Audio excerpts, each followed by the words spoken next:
Today's hearing is to consider President Trump's nominee to lead the Small Business Administration, former Senator Kelly Loeffler. I'd like to welcome you here today and thank you for your willingness to serve. Thank you very much, Senator. I am also delighted to welcome the committee's new ranking member, Senator Markey. He has been an esteemed member of the committee for nearly 12 years. We both recognize the importance of our nation's small businesses and innovation in promoting national security, particularly through the SBIR STTR program, and I am excited to continue the bipartisan working relationship of our committee. I would also like to welcome back our returning members and provide a warm welcome to all of our new members to the committee, Senators Curtis, Justice, Husted, and Schiff.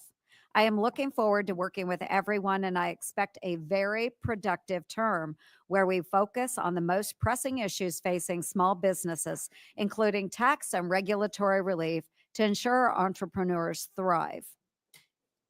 Just to give a quick run of show, I'm going to make a brief opening statement, then I'll turn to the ranking member Markey, to do the same. Following that, we have Senator Scott and Senator Britt, who will introduce our nominee. Then we will administer the oath, which is required. After the oath, Senator Loeffler will be recognized for an opening statement, followed by questions from our members, alternating between each side. I now recognize myself for 5 minutes for purposes of an opening statement. Senator Loeffler, as I already said, welcome to the committee and thank you for your willingness to serve in this role. I greatly appreciate the time you've spent meeting with me and my colleagues prior to this hearing. I want to take a minute to recognize some of your family here supporting you today. First, your husband, Jeff. Thank you, Jeff, for being here. Next, your brother, Brian, and his family, who I understand traveled to Washington, D.C. from their farm in Illinois. And also your parents, Don and Linda, who are watching the hearing from their home in Florida today. We appreciate you all making the trip here and tuning into this important hearing. As a former member of this body, you understand the importance of the Senate's advice and consent process, and I appreciate that you have fully embraced the committee's standard, yet extensive, vetting of your experience and background in advance of today's hearing and our upcoming vote on your confirmation. As a successful businesswoman, it is abundantly clear that you truly understand what it takes to be an entrepreneur. Throughout your distinguished career, you've risen through the ranks at multiple companies due to your determination and grit, and you've started many successful businesses yourself.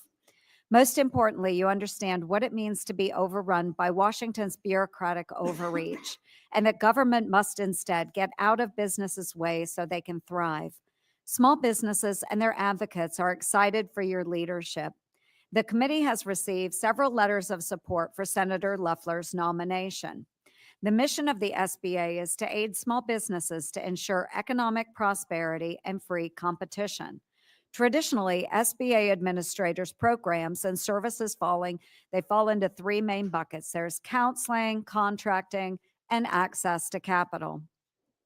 While SBA once may have been characterized as a smaller agency, COVID small business programs made SBA a household name, as the agency received a whopping $1.1 trillion in taxpayer funding to assist small businesses during the pandemic. With that funding came big responsibilities, and I remain concerned the SBA under the prior administration failed to live up to its mission. I believe substantial reforms must be made to get the SBA back in shape, and that is going to require strong leadership.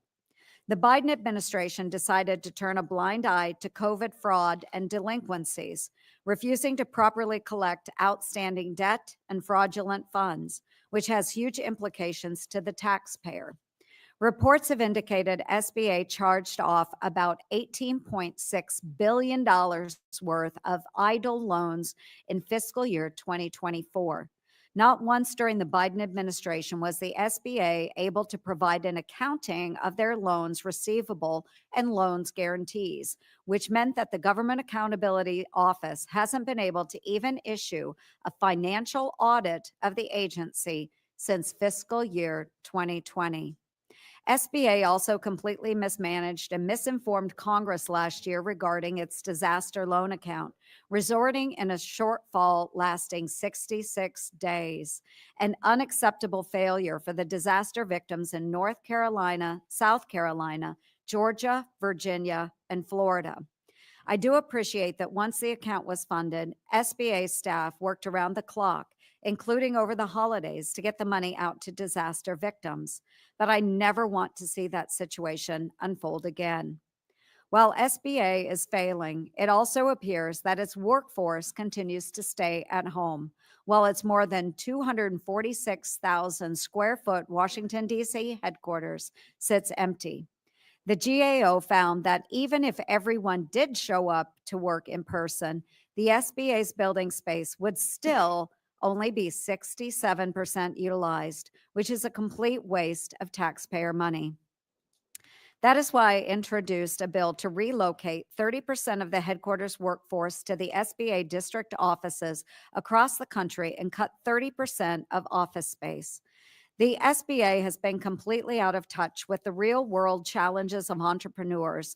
And while the Biden administration simultaneously let SBA employees stay home, they also added positions in Washington, D.C., while stripping offices in Iowa, New Hampshire, Utah, and other states.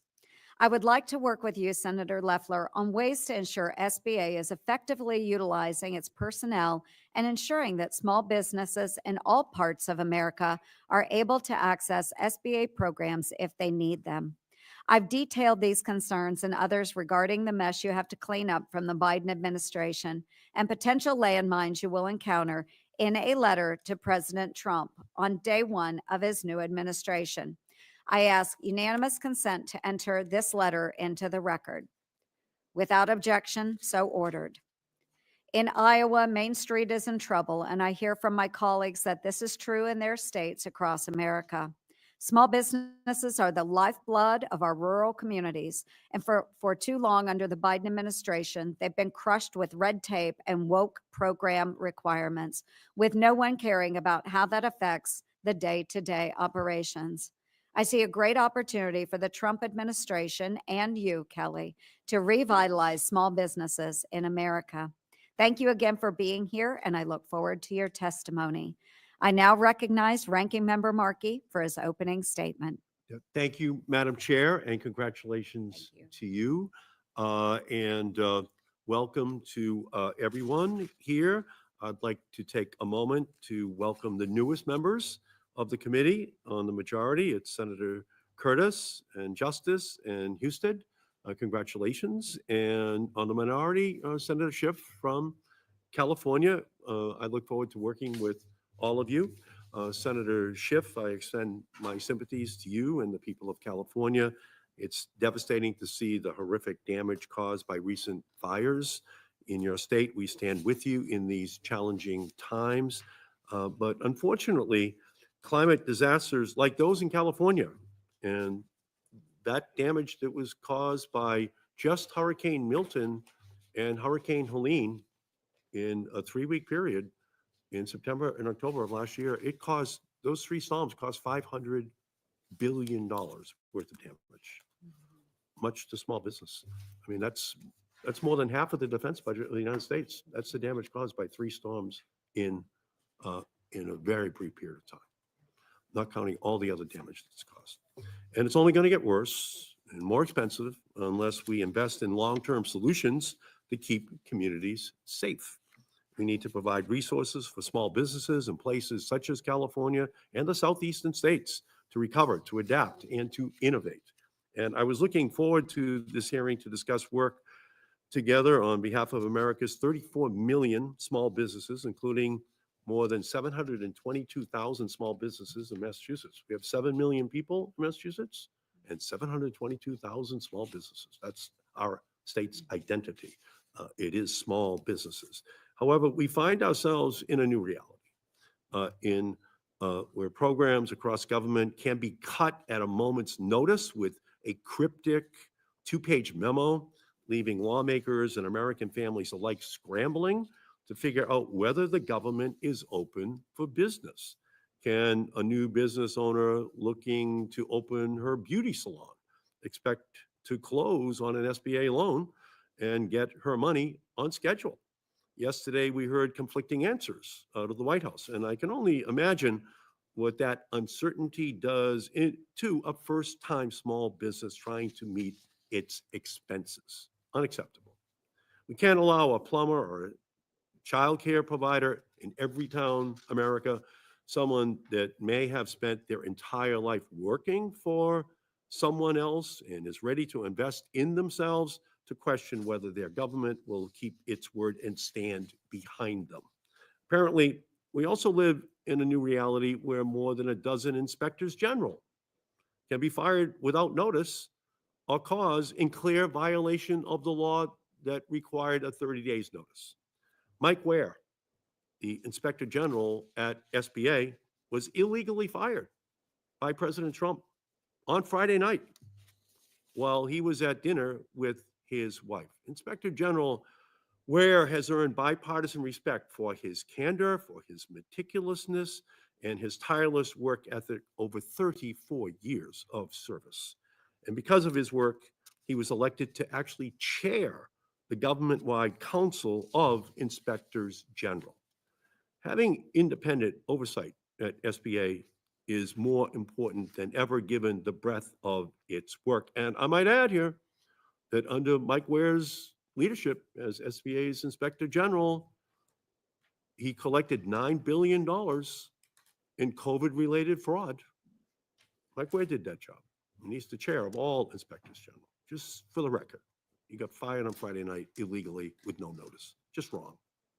Our job on this committee is to support small businesses and create a ruthless Darwinian marketplace that would bring a smile to Adam Smith.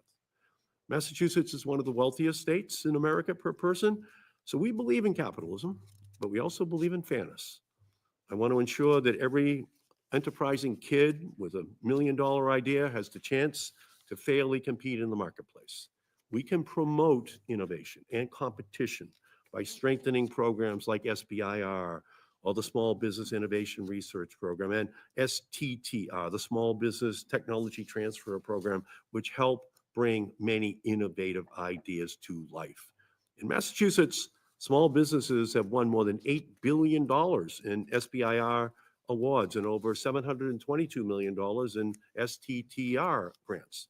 And as ranking member, I want to work together with Chair Ernst to strengthen SBIR and STTR, keep businesses in Massachusetts and Iowa and across our country, and keep them competitive, and build on the small business boom that was created under the Biden-Harris administration. Under President Biden's leadership, we saw a record 21 million new business applications, more than $1.2 trillion in loans and grants to more than 13 million small businesses, 13 million small businesses, and a record amount of federal contracting dollars for small businesses, including small disadvantaged businesses. We need to keep that momentum up. And I just am looking forward to this next couple of years. Senator Loeffler, thank you for joining us today. I know we share a belief that access to capital in underserved areas is vital, and I look forward to hearing your vision for America's small businesses. In particular, I'm eager to hear how you plan to promote competition, innovation, and job creation. It's an absolute critical part of our economy. And as we know, a vision without funding is an hallucination. So we just have to make sure that we keep these programs intact, protected, and flowing for everyone. So I thank you, Madam Chair, and look forward to this hearing. Thank you, Ranking Member Markey. And next, I would like to recognize Senator Britt from the great state of Alabama to introduce our nominee. Senator Britt, you are recognized. Thank you, Chair Ernst and Ranking Member Markey and members of the committee. It is an honor to be here with you today to introduce my friend. She's President Trump's nominee to be Administrator of the Small Business Administration, former United States Senator Kelly Loeffler. A prolific job creator, an entrepreneur, and a quintessential American success story. Kelly grew up on a family farm, became the first in her family to earn a college degree, and worked her way up to the highest levels of business.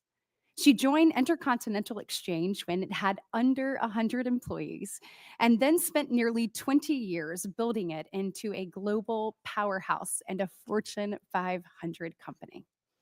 She went on to found Bakkt, and as its CEO and first employee, she laid the foundation to take the company public in just 3 years. Since leaving the Senate in 2001, she's devoted her time to running a voter registration nonprofit. To me, the most striking and most impressive part of Kelly's story is this. She gave up a successful career in the private sector to serve in the Senate and donated every single paycheck while she was here to charity. And now that she's made the decision to serve the American people once again, when confirmed, if confirmed, which I believe you will be, and strongly, hopefully in a bipartisan fashion, with her signature selflessness, she will once again donate her salary to charity. Kelly is the perfect choice to lead the SBA. And I want you to understand why this matters to me. First off, 99.4% of the businesses in the great state of Alabama are small. So what you do matters. And I'm also the daughter of 2 small business owners. And so I have seen the struggles of my parents firsthand. You've seen that when people get in these rooms in DC and create big, burdensome regulation, the truth is they hit the little guy the hardest. And you get it. You've lived it. And you're ready to fight for these individuals. You're ready to fight for the American dream. You have a proven track record in delivering efficiency, accountability, and results-driven leadership. And she wants to empower every entrepreneur with the resources and support they need to pursue what they believe they can. In closing, I'd like to say I have absolute confidence in Kelly's ability to strengthen our main strengths, to figure out how we get capital to underserved communities, to figure out how we rolled back red tape and let people do what they do best, job creators soar and achieve their American dream. Helping our small businesses thrive like never before is what I am confident she will do. So thank you so much for the opportunity to speak to each and every one of you. And thank you for giving her the utmost credence, because she's who we need in this role as the next SBA administrator. Thank you. Thank you, Senator Britt. And next, we will have Senator Tim Scott here at the dais to introduce the Honorable Kelly Loeffler. Senator Scott, you are recognized. Thank you, Chairwoman Ernst and Ranking Member Markey and members of the committee. It's my honor to be here today to introduce President Trump's nominee to serve as Administrator of the Small Business Administration, my friend Kelly Loeffler from the great state of Georgia. I agreed to introduce Kelly today because her path, like mine, to success and to the U.S. Senate defied all odds. She is standing before you because she loves the Lord. She has an amazing work ethic, and frankly, she loves her country as much as anyone I've ever met. Small business in rural America run through the thread of the Loeffler family. I love the story of her family. She's a 4th generation farmer. Her grandfather had an 8th grade education. Her father, a high school education. She worked so hard that literally her hard work and her strong value system made her the first college graduate, and then later she earned her MBA. Her story is frankly a story of remarkable success, and one that we should all be thankful that America continues to create all across the country. And one of the things that we oftentimes think of when we think about success and the American dream is home ownership. For me, the American dream was achieved through small business. So having someone to be the administrator of the SBA who understands and appreciates small business, I have a great passion for people like that. Someone who's not only, you're at the top of the food chain in business, but frankly, I prefer the part of your story that starts with a woman working her way at minimum wage jobs and working your way up that ladder. And we spend so much time talking about the top of the ladder that we forget that most of us have to climb that ladder rung by rung by rung, and you've done a marvelous job of doing that. One of the things I'd like to celebrate about her time in the United States Senate after being appointed in Georgia was that during the pandemic, we worked closely on relief for families and businesses across the South. We fought to improve access to the CARES funds to keep Main Street alive. You and I fought together to stop bad actors from taking advantage of fraudulent loans. And we backed President Trump's efforts to move supply chains from overseas, cut regulations, lower taxes, and empower American entrepreneurs to succeed. By the end of your term, you had passed half a dozen bills into law and delivered $47 billion of relief funds to Georgia, to their employees, and to their small businesses. Kelly's career has been nothing short of amazing, proving that the American dream can be achieved through hard work, faith, with the right leaders in place. Kelly Loeffler is the right leader to put in place as the administrator at the SBA.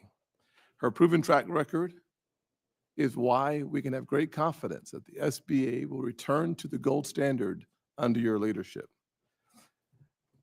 I'll just stop there with my prepared remarks and simply say that as a small business owner for 15 years, I have great confidence in your ability to do the job.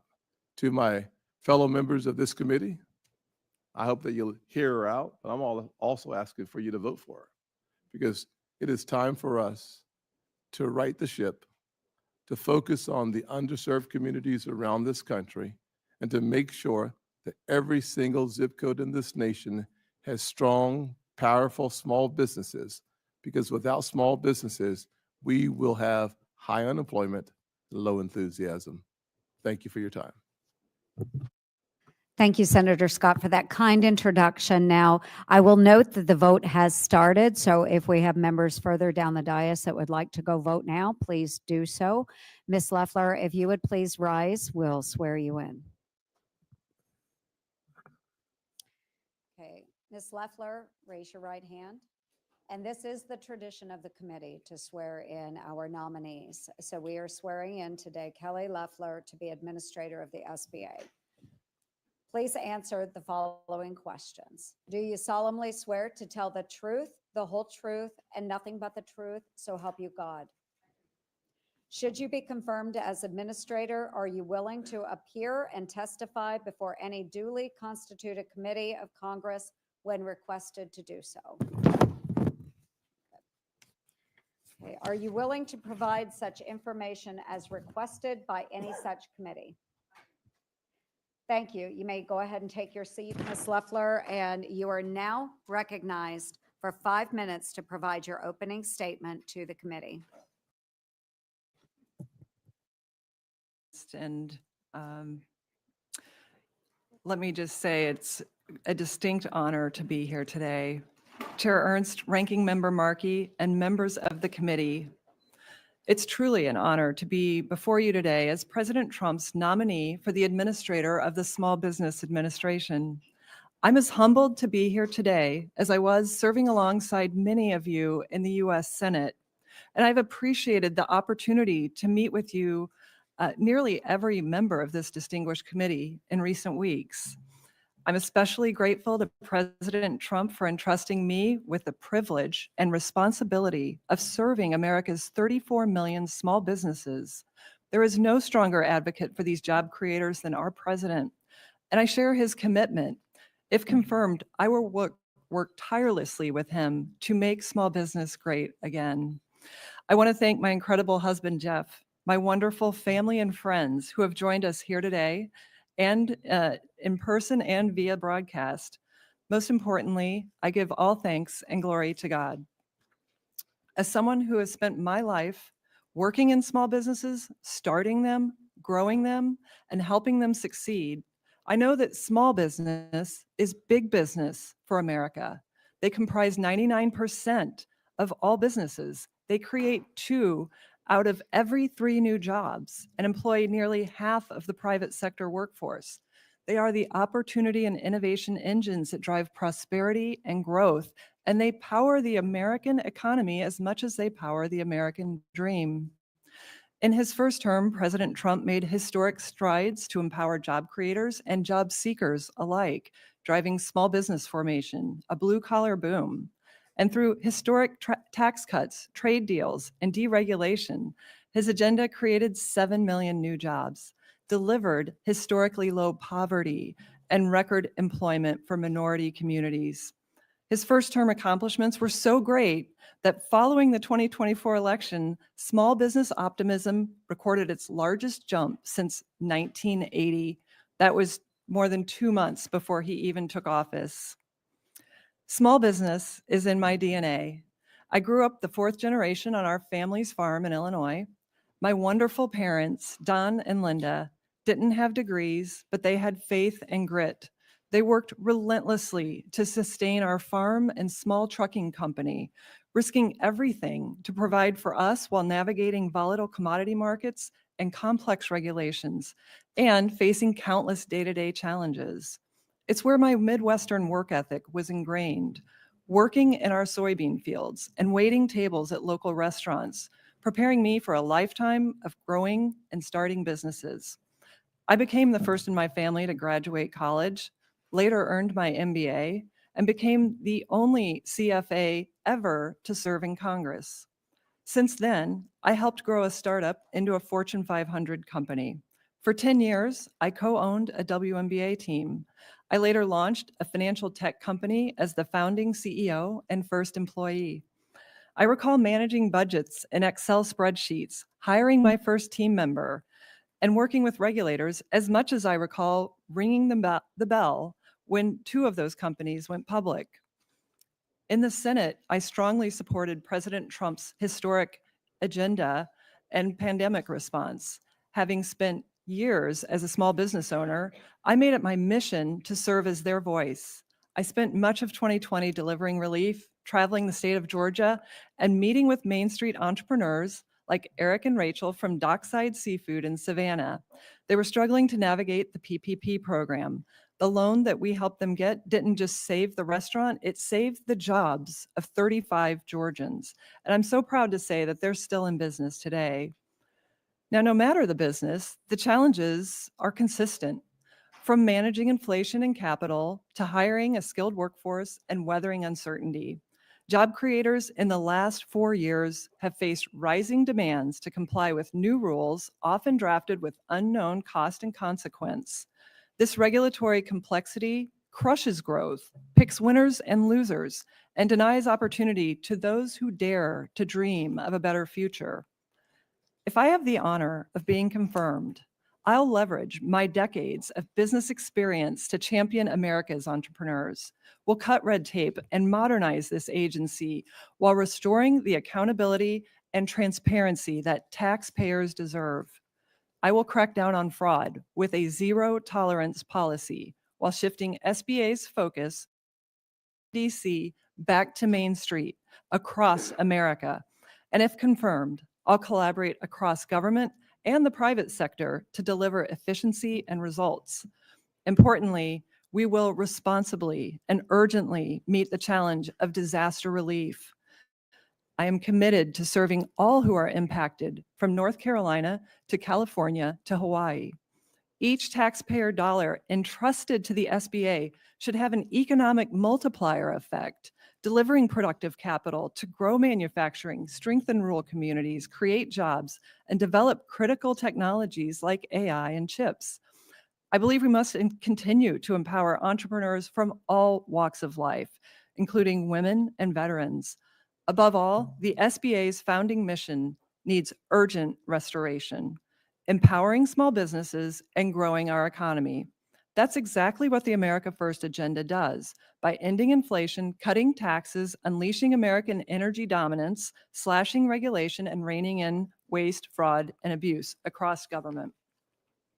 In the last 4 years, small businesses have lost ground, burdened by inflation, big government regulation, and uncertainty that threatens the very existence of Main Street.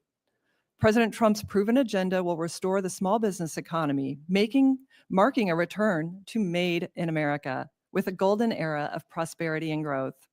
At the SBA, that means meeting today's dynamic challenges alongside America's entrepreneurs, not by sitting in Washington or working from home. We will honor their jobs by doing ours. Small businesses are the risk takers, job creators, taxpayers, innovators, and the providers of first jobs to former waitresses like me.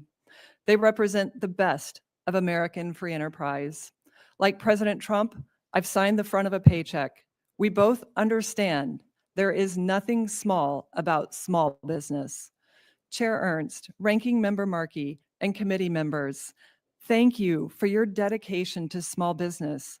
I welcome your questions, and I would be honored to earn your support to serve as the next administrator of the Small Business Administration. Thank you.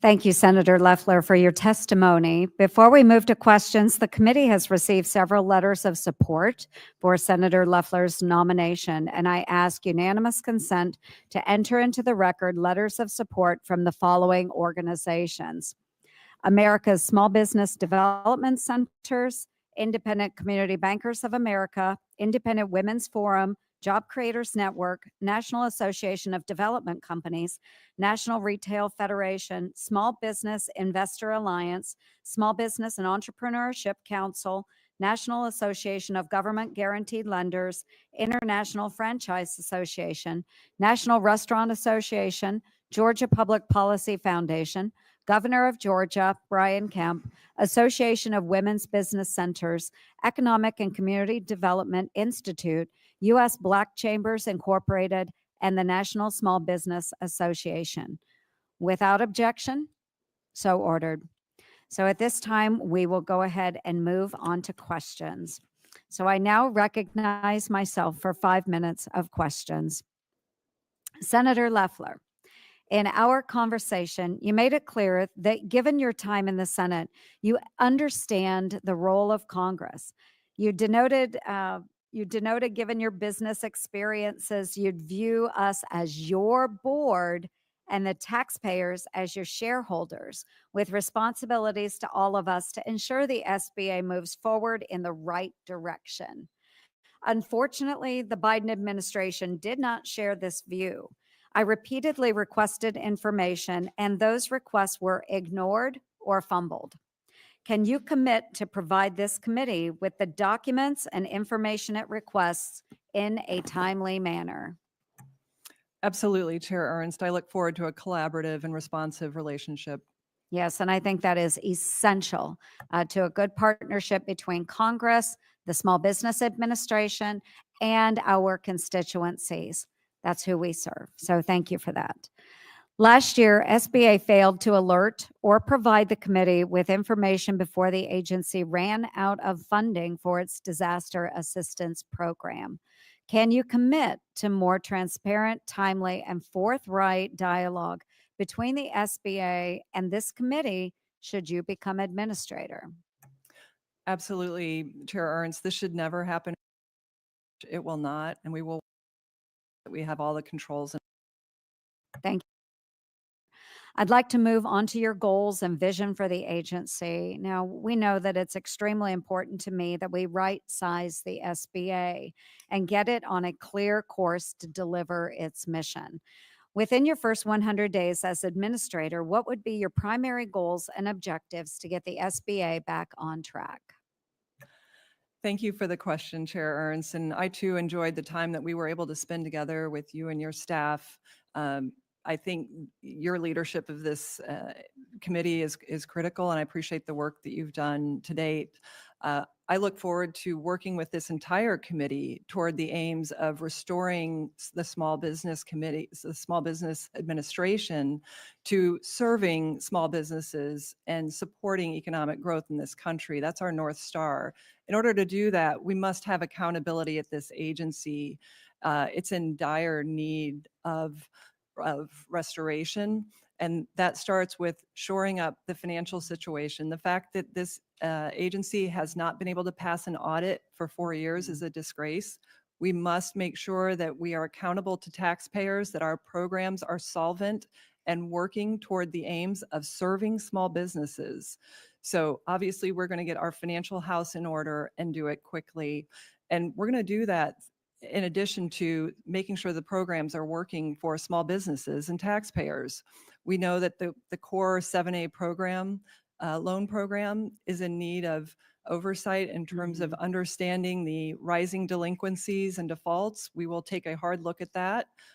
We will make sure that the disaster funds are resourced and accounted for, and that there are no more situations where Americans in a crisis are faced with months of not having disaster relief. And then finally, we are certainly going to get this agency back to work. I am grateful for President Trump's rapid action through his executive order to return to work. We're going to make sure that we have people at work committed to the success of small businesses, that have a heart for small business, but also have that sense of accountability to taxpayers. Thank you so much for that. And as you talk about the audit, we know that we need transparency within the Small Business Administration, and hearing that is music to my ears. I began my elected career representing the taxpayers of Montgomery County as their county auditor. And I'm just excited to know that you will follow through on that commitment. As you know, I also serve as the chair of the Senate DOJ caucus, and we have a public mandate and a very rare opportunity to expose and roll back boondoggles. SBA is not immune to this, which provides us an extraordinary opportunity to streamline and disrupt the bureaucracies and their status quo.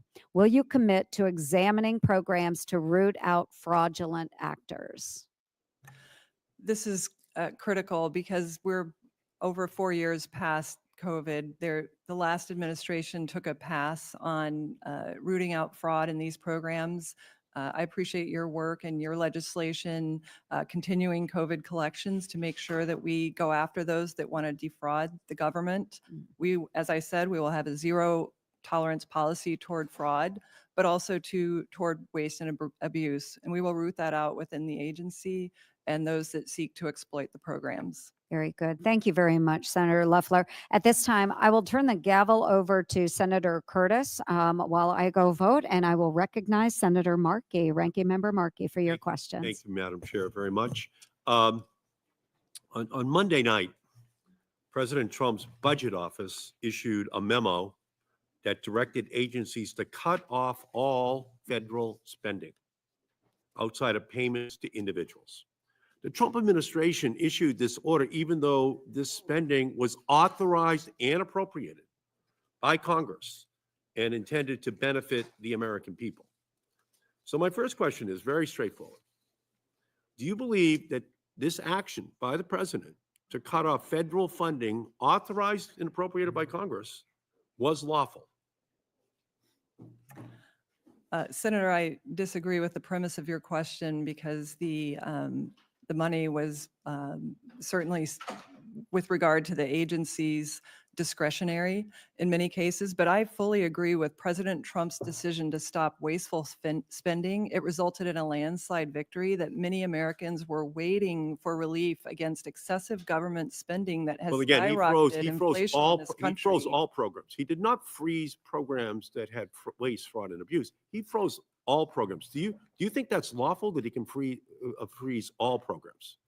With all due respect, I completely disagree. Not all programs were frozen at all. He specifically in the OMB called out programs related to illegal DEI programs and programs that effectively linked to the Green New Deal that picks winners and losers. And so I think Americans breathed a sigh of relief when they saw that the waste, fraud, and abuse is going to get out of this government. It's going to No, wait a minute. No. On the next day, OMB did put out a statement saying funds for small businesses are not subject to the order.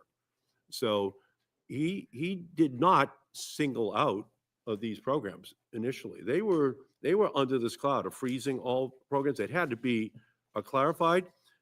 And that's good for small businesses, but only for now. This uncertainty, the cloud, which was placed over the head of small businesses across the country, that could return at any moment. It's just a dangerous precedent that the president set. So, Senator, if I could add, so there I was hope, no if I pause in may the finish. So I individual hope, assistance. I hope that that you would hold President Trump to upholding the law. And if President Trump asked you to do anything illegal or unconstitutional in your role as SBA administrator, would you say no?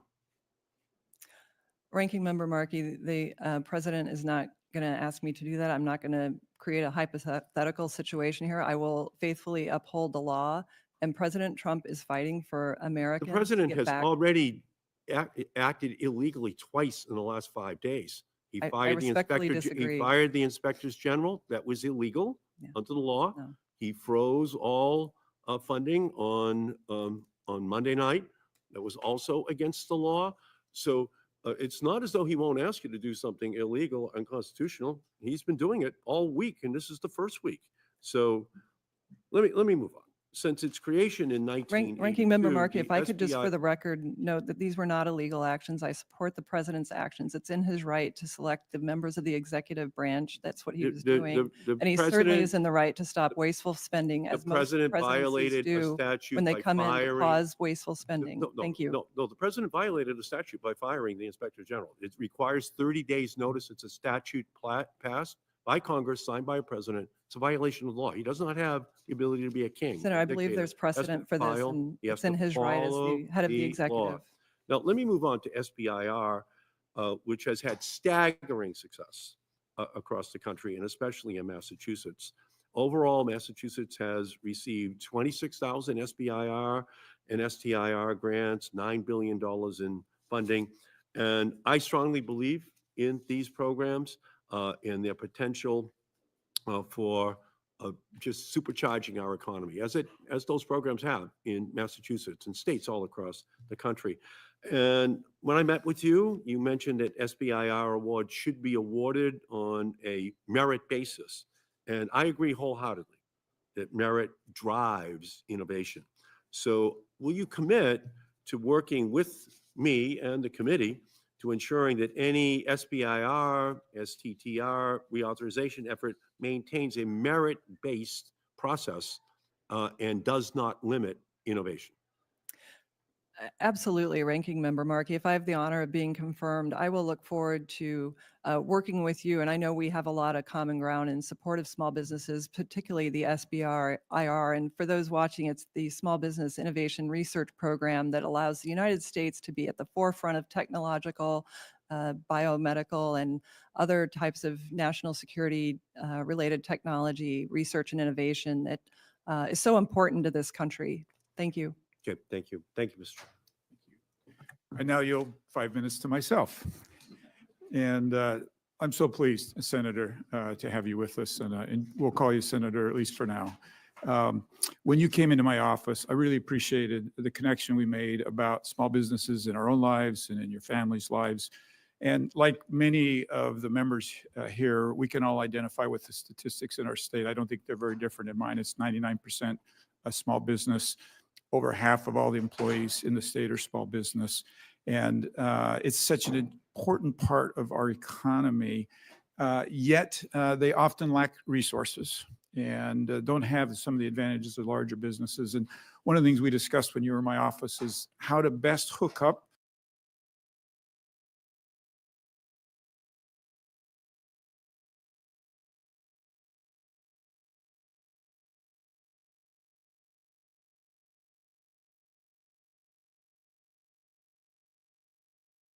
the resources of your administration with those small businesses in our state. You were generous, I think, if I remember correctly, to offer to come out to our state. And I'm getting a nod of the head, so I'm going to take a yes for that. And I think as part of that, not just you coming out, but helping educate my small businesses about what's available to them and how they can access those. So we'll look forward to your visit. Thank you, Senator. I'm very excited about visiting Utah. I'm excited to have you in the Senate and appreciated meeting with you and your staff in the basement office. I used to have a Yeah, basement yep. office. It's a great way to start. It is like a small business. That's right. It's a small business. I think we talked about, I had a small business before I came here. My father was a small business owner. My grandfather was a small business owner. My daughters and children have small businesses. And one of the things that I don't think America realizes is that most of these small businesses struggle just to keep the lights on, right? It's hard, paycheck to paycheck. They don't have a lot of money to do a lot of things other people do. Part of that is they don't have the money for lawyers and attorneys to deal with the excessive regulations that sometimes we can put on them here from Washington, D.C. And as a result, I believe regulations are disproportionately hard on small businesses. So share with me for a minute what you can do to lighten this burden, and how do we make sure here in Washington that we're not the biggest problem with small businesses? Senator, thank you for recognizing that vital issue to America's 34 million small businesses, many who have fewer than 9 employees. And, in answering your question, I'd like to speak to small businesses and saying, you have someone that, if confirmed, will understand what it's like to have a small business, to worry about meeting payroll, let alone paying the bills for the small business, particularly with the setbacks that small businesses have had in the last 4 years, losing about 10% on the top line revenue while seeing their costs increase by 20% due to inflation. So small businesses have lost ground. Now, the SBA can be a way of helping small businesses combat what has been a tough 4 years if we deploy the resources appropriately and prudently so that the small businesses who need it most have access to that, be it through capital, be it through technical assistance, or other ways of supporting entrepreneurship in this country, which is so vital to our advancement on a global stage, but also within our local communities. These are the businesses that sponsor the softball teams. These are the businesses that provide that first job. And they are the ones that never work from home. They show up, they turn out their commitments to their customers, and that's absolutely what we're going to do at the SBA. Great. I appreciate that. Look forward to working with you on that. Kind of a sister to that would be just federal policy in general. And we know we're going to be talking about tariffs in the upcoming days.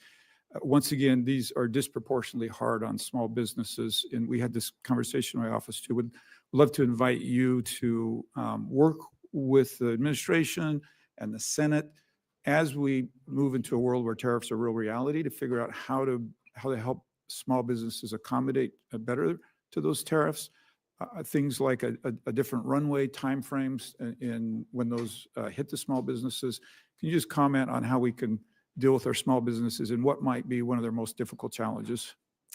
Thank you, Senator. If I have the honor of being confirmed, I will be a voice for small business. But let me assure you, there is no bigger small business champion than President Trump.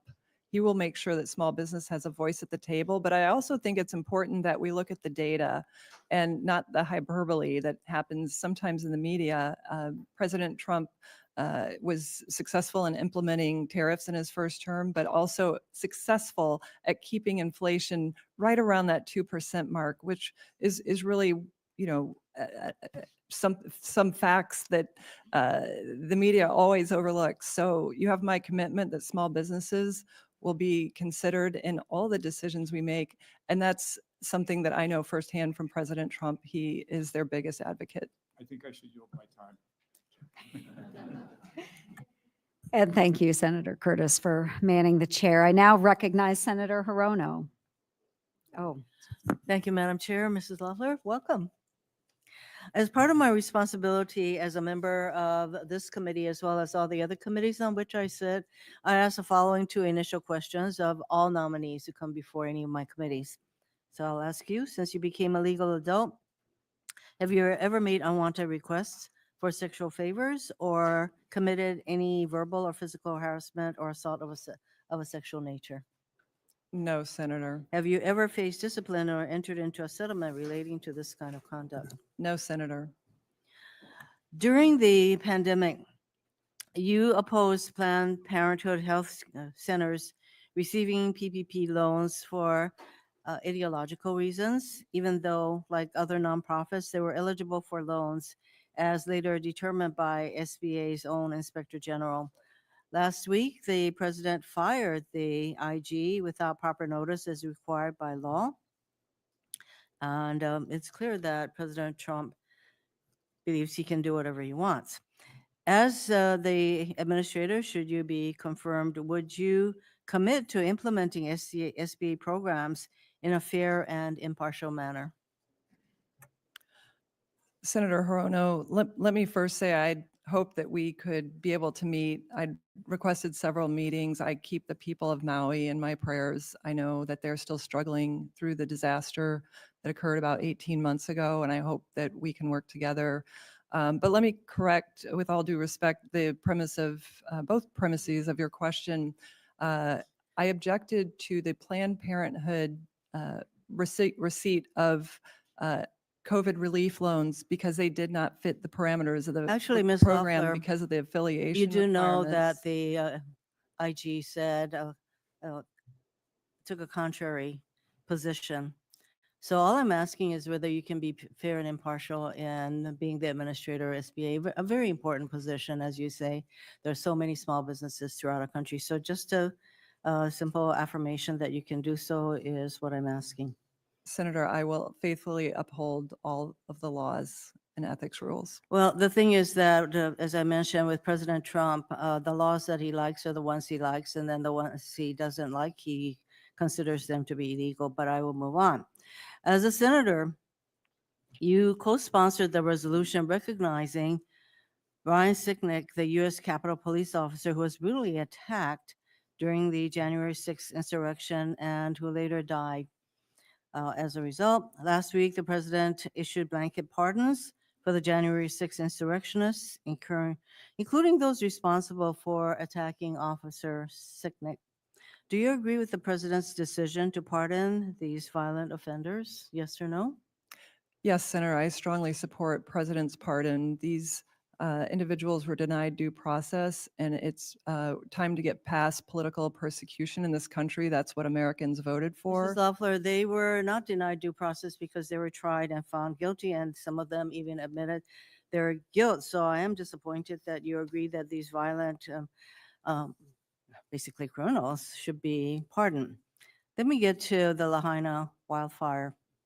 In 2023, Lahaina experienced wildfires that devastated the entire community, including schools, homes, businesses, and more. Key to that recovery, their recovery has been what I've described as the federal family of agencies, which of course includes FEMA and SBA. Last week, the president proposed eliminating FEMA, and he said, quote, "Let the states take care of the tornadoes and the hurricanes and all of the other things that happen," end quote. So I have seen the devastation in Lahaina and the role FEMA and SBA played in the recovery. The SBA itself provided hundreds of millions of dollars in loans to help Lahaina recover.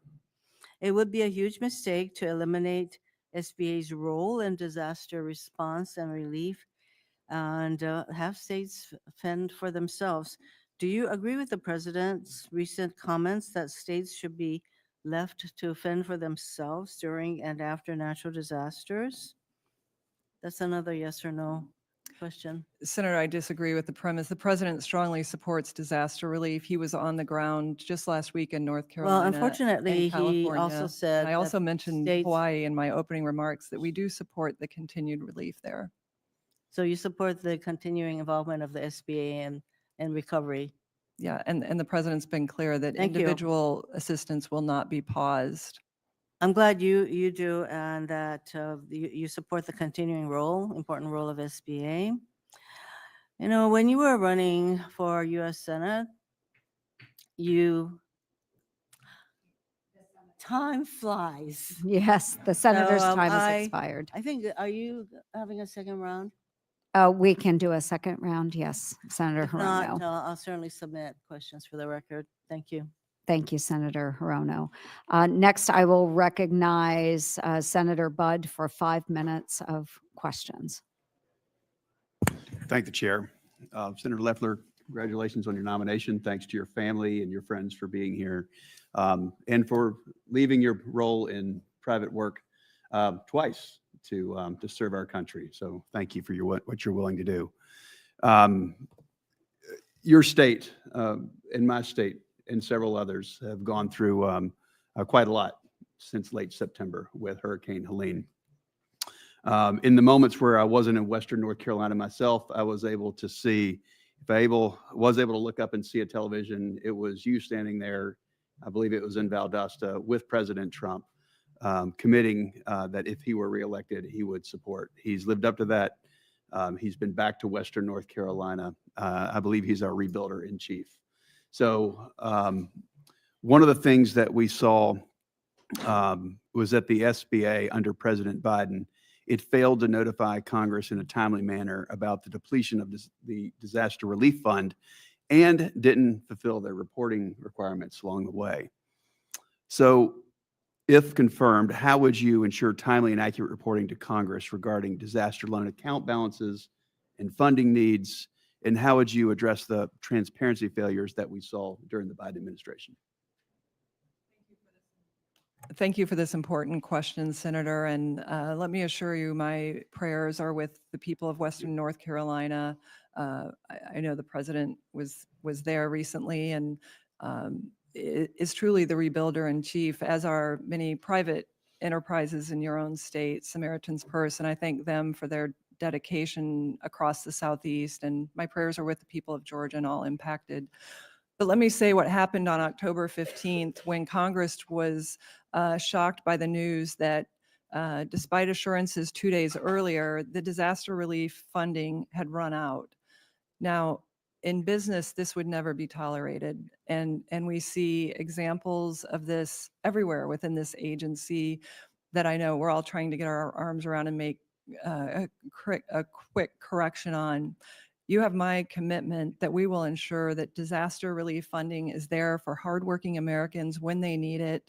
And I look forward to your feedback on how the response has been so that we can strengthen the program and having the transparency so that this committee is routinely apprised of the status of the agency across all vectors that we're serving the American people on. Thank you for that. So the SBA disaster loan program, it's critical in supporting small businesses, as you mentioned in a few of your earlier remarks, and also being there to help communities during crises. But we have recent disasters like Hawaii, or for us, Helene, that really revealed a lot of real shortcomings in the SBA's management and oversight of its disaster loan portfolio. So these have led to funding shortfalls, lack of transparency, administrative inefficiency, that really hindered a timely disaster response and recovery. The people of Western North Carolina, I know of North Georgia as well, they felt these failures firsthand when they needed assistance most. Instead, they were left waiting due to the SBA's mismanagement during a time of dire need. So, Senator, will you commit to working with my office and this committee to address these shortcomings and ensure that the SBA is fully prepared to respond effectively to the needs of businesses in North Georgia, Western North Carolina, and the other states that are in need from disasters? Absolutely, Senator, you have my commitment. Thank you. Senator, the numbers paint a troubling picture for small businesses. There was a survey from 2023 to 2024. It was the Intuit QuickBooks Small Business Index, and it says that small businesses employment declined over 51,000 jobs. And it also said that revenue fell on average for those businesses about $12,000. That's a lot for a small business.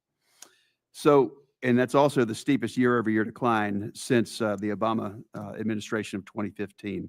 That same time, the 2024 Goldman Sachs 10,000 Small Business Voices survey revealed that 77% of small businesses are deeply concerned about their ability to access the capital that they need to operate reliably. So as you know, small businesses, it makes up the bulk of our economy. I think President Trump has said small business is big business. Mm-hmm. So, and this level of decline is, I would imagine you would think, so under your and President Trump's leadership, how can we expect to see a new golden age for our small businesses? Absolutely. Thank you for that question, because President Trump is restoring the golden era for all Americans by strengthening our economy, making our country more safe and secure, and ensuring wasteful taxpayer spending is not driving up inflation. Inflation is the #1 problem, not only facing families, but small businesses. They're looking at 20% higher costs on at least 10% lower revenues. That's an unsustainable situation for our employers who are putting it all on the line. And small businesses have my commitment that I will have their back. Thank you, Senator Budd. I now recognize Senator Schiff for 5 minutes of questions. Thank you, Madam Chair. It's an honor to serve on this committee and represent California's 4.2 million small businesses, including tech startups, nonprofits, childcare centers, rural businesses, the arts and entertainment industry, and women and minority-owned businesses.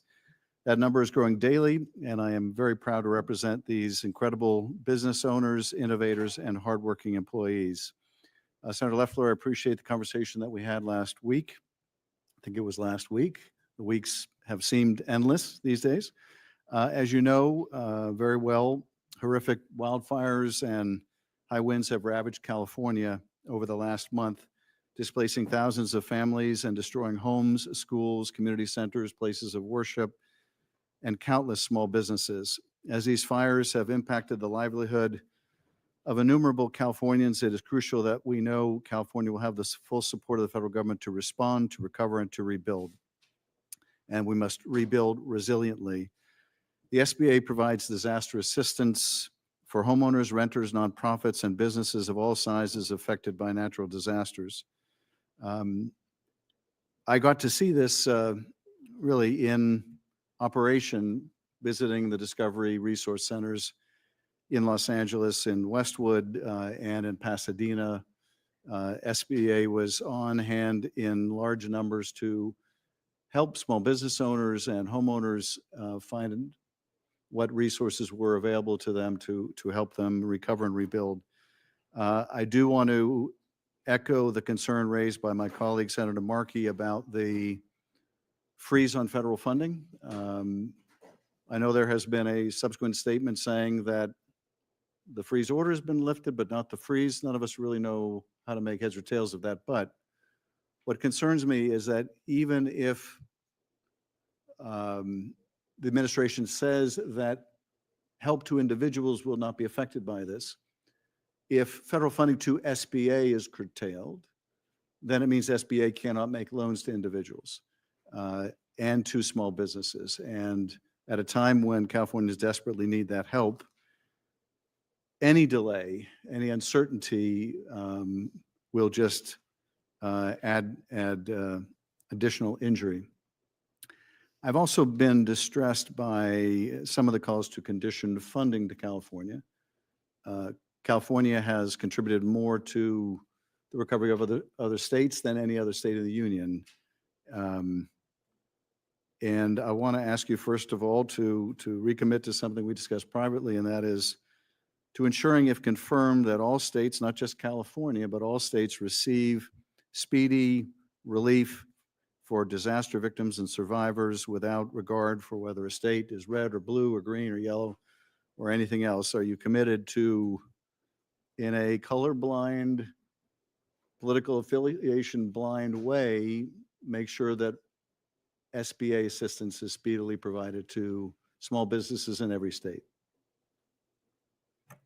Senator, I appreciated our time in being in your office and discussing this important matter. Obviously, my prayers are with California, but our efforts will be there as well. As President Trump demonstrated by his first official trip, typically presidents might fly outside the country. He went to California. He immediately appointed a task force, getting the very capable Rick Grinnell involved. I think the president's actions have demonstrated his support for disaster relief. He's done it effectively in his last term, and I will support his efforts and leadership to ensure the people of California have the resources they need under President Trump's leadership.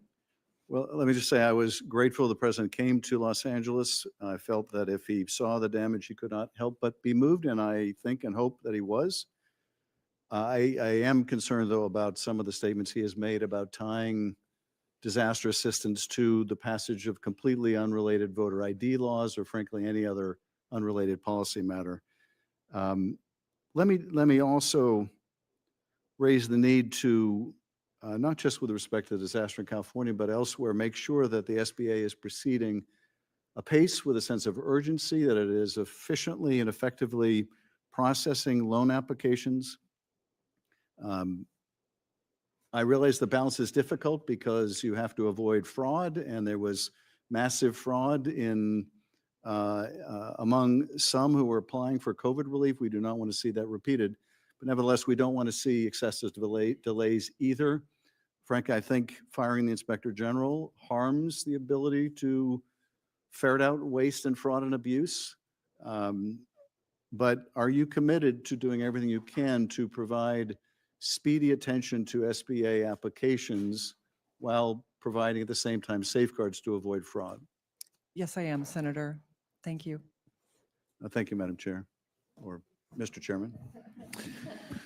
Thank you very much, Senator. On behalf of the chair, I'll recognize myself. Senator Loeffler, it's great to see you. Thank you for being willing to do this job. As you and I discussed when we met in my office, I loved serving with you. You were a terrific senator, and I'm just so glad that you're willing to do this job. It's going to be a great, great service to our country.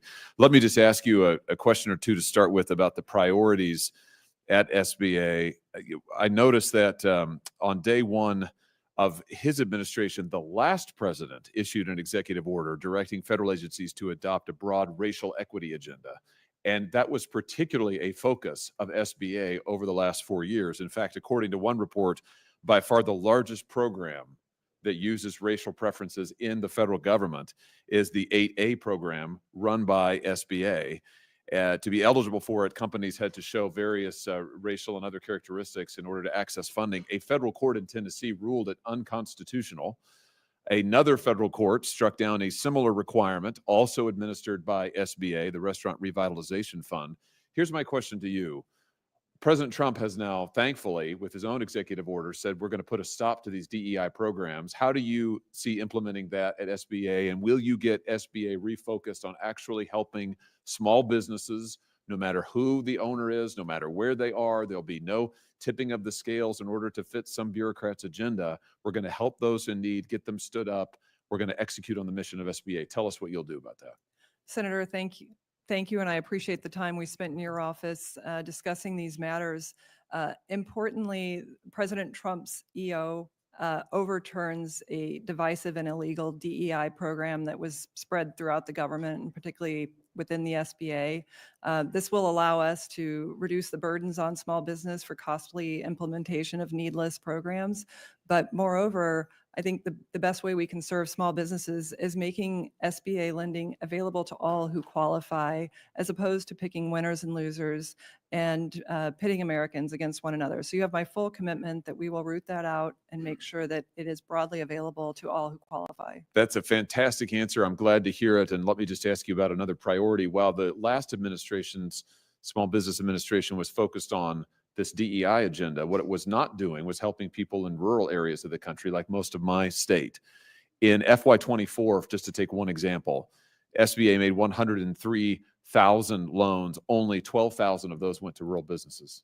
That's just over 12%. Of SBA's $56 billion in capital last fiscal year, only $6 billion went to rural businesses. That's just 11%. There, you want to talk about inequity. There's an imbalance between urban and rural. And listen, we've got urban centers in my state as well. I'm all for small businesses and urban centers getting what they qualify for. But would you agree with me that our small businesses in rural America are extremely important? They are often the lifeblood of our communities, like the small town where I grew up, 4,000 people relies on small businesses. What will you do to make sure that small business in rural America is a priority, that they're getting access to the funds that they qualify for, and we're doing everything we can to help these small businesses revitalize these communities? Well, Senator, not only do I agree with you, I've lived it. I was raised in a family of fourth generation small business. My nearest town had 600 people in it, and my high school had 8 small towns. Many of my fellow students' parents were small business owners. I saw the hard work that they did, the complexity of dealing with increased federal regulation even back then. And we have to ensure that small businesses in rural communities are getting the support they need. I understand it firsthand, and I know that we can do better, and we will do better, because this is an area that we can grow in terms of, bringing manufacturing made in America again can come back, driven by rural America, and paying attention to people that have been forgotten about. That's what President Trump does. He remembers the forgotten men and women working so hard in this country to make it work. Fantastic. Well, I welcome your focus on this. I look forward to working with you.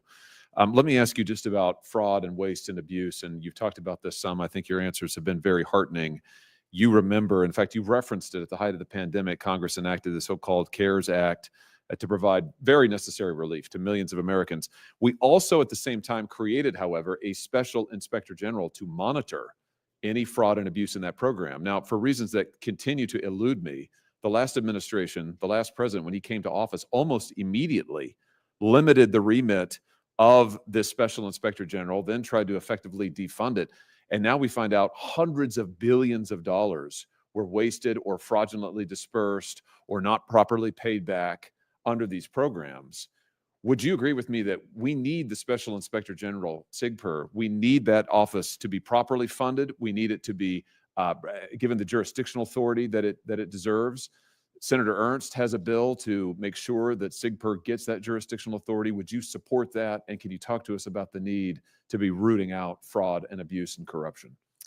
Absolutely, Senator. If I'm confirmed, I look forward to working with this committee to have a higher standard of accountability, to act with more urgency, to have a zero tolerance policy with regard to fraud, and to making taxpayers whole. We have to get back to that accountability and getting those funds back into taxpayer hands as soon as possible. Very good. Thank you. And now I'll recognize Senator Shaheen. Thank you. Congratulations, Senator Loeffler, on your nomination, and thank you for your willingness to serve. Welcome to all your family and friends who are here with you this afternoon.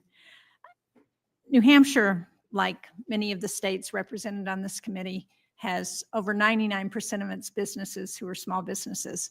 I certainly agree with the fact that small businesses are the lifeblood of this country. 2/3 of jobs are created from small businesses. My favorite statistic about our small businesses is that they create 16 times more patents than large businesses. So it's critical that we provide assistance to ensure that they thrive. Now, I heard from one of our businesses in New Hampshire yesterday that sells agricultural equipment to universities, and they help research feed efficiency to help farmers. He was worried that the halt to funding this week, so the order that freezes spending, caused him to worry about his businesses. So what would you say to that business owner so that they're reassured that their orders are going to continue? Senator, I appreciate the chance to meet with you in your office and with your staff and your leadership in this committee as well. Certainly, the facts are that no individual assistance was or is part of that pause. What the president is rightfully doing is fulfilling his commitment that overwhelmingly Americans agree with, which is to root out waste, fraud, and abuse in spending programs. And it's not uncommon for presidents to come in and put a pause on agency discretionary funds that could be contributing to the problems we have with debt, with inflation. And there's no bigger champion of small businesses than President Trump. He's told me personally that small business is big business, and he gets it. So small businesses can be assured that they will have a champion in me as well. Having been raised in a small family business, I know the risks that small business operators bear every day, and we will ensure that they have a voice in this administration, and they do. Well, I certainly agree that it's reasonable to review how programs are working, and that we all should be in favor of getting rid of waste, fraud, and abuse. That doesn't help anybody. I think what's unprecedented about the current situation is the uncertainty that it creates for so many of the people who benefit from those programs, and the fact that it's so broad and far-reaching. I I enjoyed the opportunity to meet with you, and thank you for coming in and talking. One of the things that we discussed was the importance of our field offices within the SBA, and I was pleased that Chair Ernst mentioned the importance of ensuring that we keep people in the field offices and not reduce those staff members, because that's where so much of the help for our small businesses comes from. So can you reassure us that you will focus to make sure that the district offices have the support they need and are able to staff up in the way that helps our small businesses? Absolutely, Senator. If confirmed, I can assure you we will put an emphasis on the field. And we have in the SBA 10 regional offices and then 68 field district offices. And the great aspect of this is we can be out with our entrepreneurs, with our small businesses, not only delivering capital, but the technical support and counseling that they need to succeed. Because we know that when small businesses have the counseling and mentorship that they need to fill in any gaps, they are more successful. And I've heard so many great stories from small businesses. I know you hear them every day, who rely on just that extra little help to become successful. I've seen them in our own community. So you have my commitment, and I look forward to visiting your state as well. Good, thank you. We look forward to having you come to New Hampshire. One of the most important roles you will have is as a spokesperson for small businesses. I was pleased that President Trump continues to maintain the SBA administrator as a member of his cabinet. I think that's very important. And one of the issues that I've been proud to work on that I think we need to continue to focus on for our small businesses is helping them access foreign markets, because so many, 99% of markets are outside of the United States, but only about 3% of small and medium-sized businesses do business outside of the United States. I was proud to help create the State Trade Expansion Program, the STEP program. I would hope that, again, you would commit to continuing to support that program and helping our small businesses get into those international markets. Certainly, the STEP program is a very appealing program to understand how we can broaden our work with exports, and small businesses can play a tremendous role there. I look forward to working with you and the entire committee to see where we can broaden the export program and make this more efficient and to deliver more wins for small businesses. Thank you. Thank you, Madam Chair. Great. Thank you, Senator Shaheen. I'll recognize Senator Young for 5 minutes.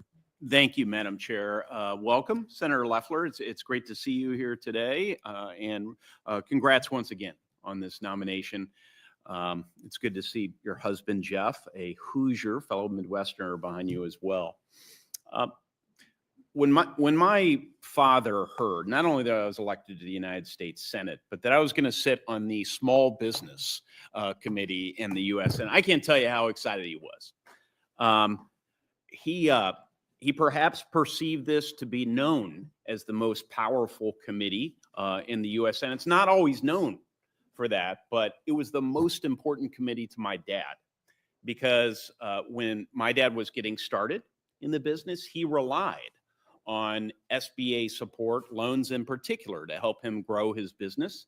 And for him, this was the most important committee. And there's a certain wisdom to that as you travel around, as we travel around our various states, we see that most jobs these days are actually created, not by large enterprises, because those come and those go. They're great for ribbon cutting sometimes, but it's usually the smaller enterprises. And to the extent we can optimize our policies so that more people will start these small businesses and they grow into larger businesses, that's kind of the key to economic development. So really important post you're going to be occupying here. If confirmed, how are you going to work to keep our small businesses competitive today and resilient tomorrow? Kind of an open-ended question. Thank you, Senator. And I agree with your dad. I think I couldn't be more humbled by this awesome responsibility for small businesses that power our local communities, that do create 2 out of every 3 new jobs in America. That's incredibly powerful. So I think there's a number of things we can do to make small business more competitive. First of all, respecting that small business is about free enterprise and it's not about the government. So we have to look at ourselves and say, what are we doing within this agency to make it harder for small businesses to access capital, to access perhaps government contracting or counseling? Are we there for them? A big part of that is getting everyone back in the office, off the golf course, into the office, being aligned with our small businesses where they are on Main Street and not K Street. So my focus is certainly going to be on the field activity, Yeah. making sure everyone in the agency is accountable and making sure the programs actually work for small business. We'll be So, doing a deep dive. I think directionally, you're absolutely on the right course, and that's the most important thing at this point. Do you have specific ideas about how SBA might be modernized and improved under your leadership? Well, certainly I don't want to get ahead of myself. If I have the honor of being confirmed, I would look at a broad range of efficiency, both cost and technological efficiencies that could be gained. I'll be looking at organizational design.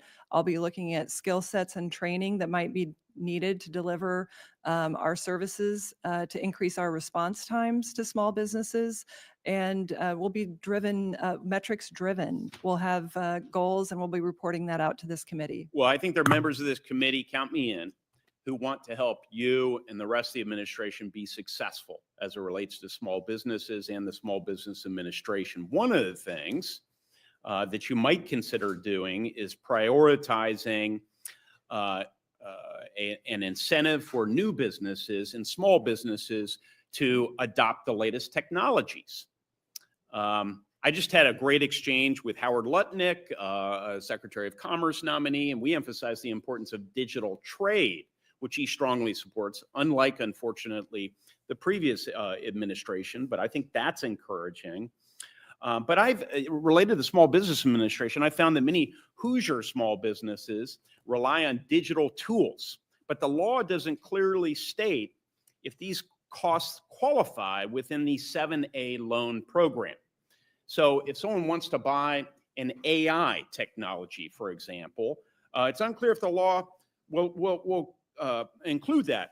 So I've introduced legislation along with Senators Rosen and Budd and Shaheen, the Small Business Technological Advancement Act, that would clarify and promote the purchase of digital tools with small businesses.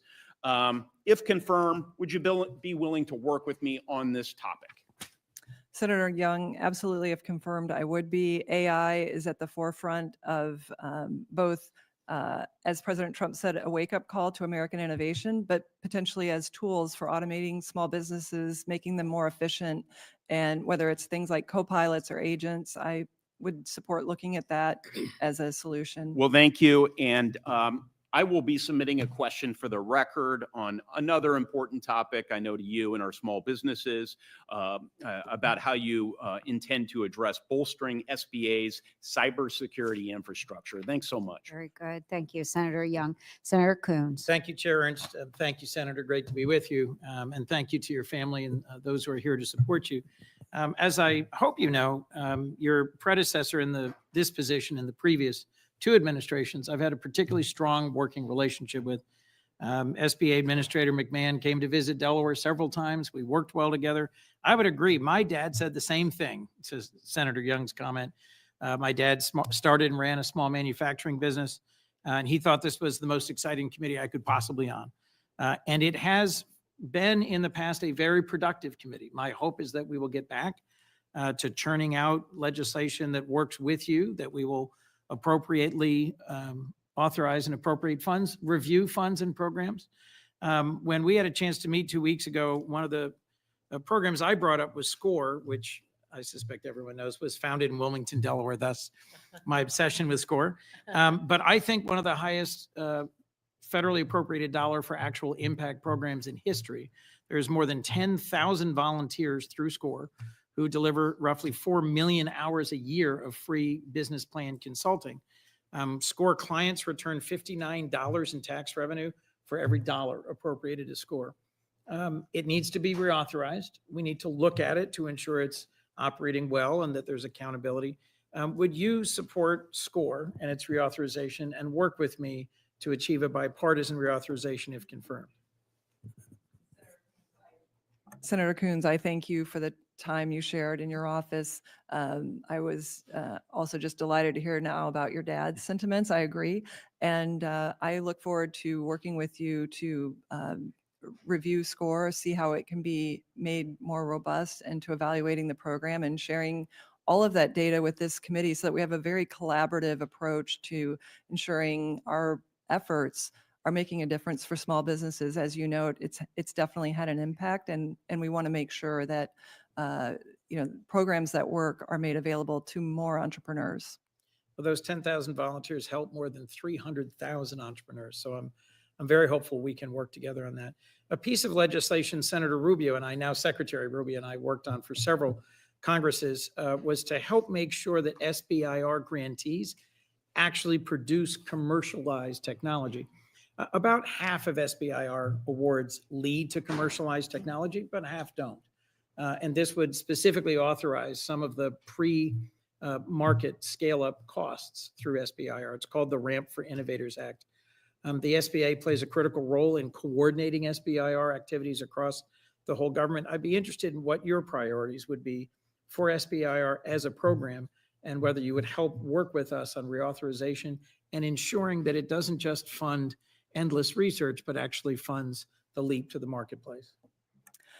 Absolutely, Senator. I think the small business innovation research grants are critical to solving some of the challenges America has in scaling our technological innovations quickly. The program gives more dry powder and runway to these important technological breakthroughs, whether in the area of bioscience, technology, AI, drones, mission critical things to our national defense that would not be possible without the support of research institutions. So I look forward to collaborating with this entire committee on the reauthorization and reviewing the program for where it can be strengthened to produce more efficient results, and to highlighting some of the wins to ensure that these are wins that generate a powerful return on taxpayer investments. Another concern I've expressed in previous Congresses is the amount of federal contracting money that's going to small businesses. Small businesses continue to get a robust piece of the total federal pie. I think it's 28%, which exceeds the target, but it's for a smaller and smaller number of larger and larger small business firms. I'd also be interested in working with you to make sure that we actually are contracting federally as broadly as possible to as many small businesses as possible. I think, as literally every colleague has referenced, 98% of the businesses in my state, even in the state of Delaware, which has a whole lot of incorporation, are small businesses. Would you work with me to make sure that we achieve those goals in terms of small business contracting? Absolutely, Senator. If confirmed, I would like to work with you on that. I do agree that this program is vital for small businesses to have an awareness of and to have access to the program. If the programs become too complex that only a select few can find their way in, that voids the program's foundational beginnings. So I would look forward to working with the entire committee to ensure small businesses have an additional path to success. And I also wanted to acknowledge Administrator McMahon and her great work. And I hope that we can have the same constructive, collaborative, great relationship working for small businesses. Thank I you. look forward to it. Thank you, Senator. Thank you, Senator Coons. Senator Husted. Thank you, Chair Ernst, and Ranking Member and my fellow colleagues. Great to join you on the Small Business Committee. And Senator Loeffler, congratulations on your nomination, and look forward to supporting you when your nomination comes to the Senate floor. I know you are entering this job at a difficult time, in the sense that there have been a lot of questions about fraud that occurred and lost money that has occurred during the pandemic. And there will be an expectation of accountability, which there should be for every tax dollar we spend. But at the same time, we know that speed is, time is money in business, and small businesses, particularly during a time of natural disaster, or when they're just really trying to be able to make ends meet to keep the business open, and they may need help from the SBA, so that time is also so very important. So just give me some insights into the committee and to how you expect to balance that accountability and speed. Thank you, Senator, and thank you for making time to meet in your first week here in the Senate. I enjoyed our conversation and know that small businesses have a champion based on your work in Ohio for them. You ask a critically important question about accountability of these programs. Americans are expecting them to be there when they need them. When they're not, it creates yet another layer of uncertainty at a time of devastation, or at least uncertainty if you're forming a small business. So certainly what we need to do is have a review of these programs, what's working, what's not working, and make sure that it's data driven, that we look holistically across the 7A program, the disaster relief program, and understanding what went wrong, what are the parameters of the program, where have we gone outside the parameters and why, and what work we might do with Congress to strengthen these programs so that they're accessible. Obviously, Chair Ernst has pointed out rising delinquencies in the 7A loan program, rising delayed payments, or, early defaults. And these are the types of things that red flags should be put up sooner. We need greater accountability in this agency. And certainly we can't find out 2 days later, when we had assurances that there was a disaster fund ready for hurricane victims, that it's actually dry. That's an abuse of taxpayer dollars and of the program, and we need to get to the bottom of it. So you have my assurance that if confirmed, we will work closely to be a steward of taxpayer dollars, be accountable to this committee. And I know President Trump strongly supports the small business community having the resources they need in an efficient manner that respects taxpayer dollars, because let's face it, the 7A loan program, the bread and butter loans that small businesses use to start, is meant to operate at a zero subsidy, meaning taxpayers do not fund these programs. They should pay for themselves when they operate appropriately. And they generally do that, but we're in a position right now as this year starts that may not happen. So we need to investigate that. Great. One more thought. One of the things that I always talk to my team about is customer service. How do we serve people well?